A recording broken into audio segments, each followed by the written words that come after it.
60 മുതൽ 65 വരെ സീറ്റുകൾ LDF-ന് പ്രവചിക്കുന്നു.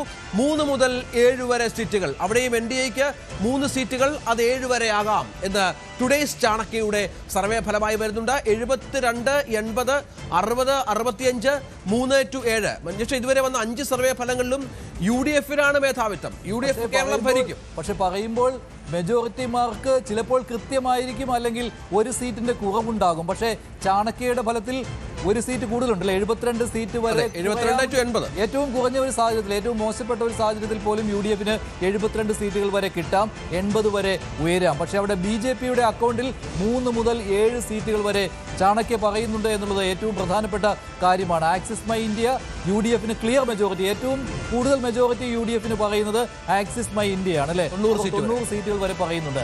ആക്സിസ് മൈ ഇന്ത്യയുടെ ഈ കണക്കാണ് UDF-ന് ഏറ്റവും കൂടുതൽ ആശ്വാസകരമാകുന്നത്. പീപ്പിൾസ് പൾസിന്റെ കണക്കിൽ 85 സീറ്റുകൾ വരെയാണ്.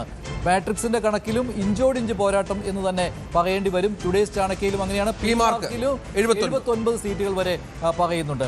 മാട്രിക്സിന്റെ കണക്കിൽ 75 സീറ്റ്. ഇതൊരു ഇഞ്ചോടിഞ്ച് പോരാട്ടമാണ് മാട്രിക്സിന്റെ കണക്കിൽ വന്നിരിക്കുന്നത്. അതേസമയം ചാണക്യയുടെ കണക്ക് വരുമ്പോൾ അവിടെ UDF-ന് 80 സീറ്റുകൾ വരെ പറയുന്നുണ്ട്. പക്ഷേ 72 വേണമെങ്കിൽ കുറയാം എന്നുള്ളതാണ്. നമ്മുടെ വോട്ട് വൈബ് എക്സിറ്റ് പോൾ ഫലം ന്യൂസ് 18-ലാണ് പുറത്തുവിട്ടത്. വോട്ട് വൈബ് അനുസരിച്ച് 75 സീറ്റുകളാണ് ആർക്കുള്ളത്, UDF-നുള്ളത്. അവിടെ 63 സീറ്റുകളാണ് LDF-ന്.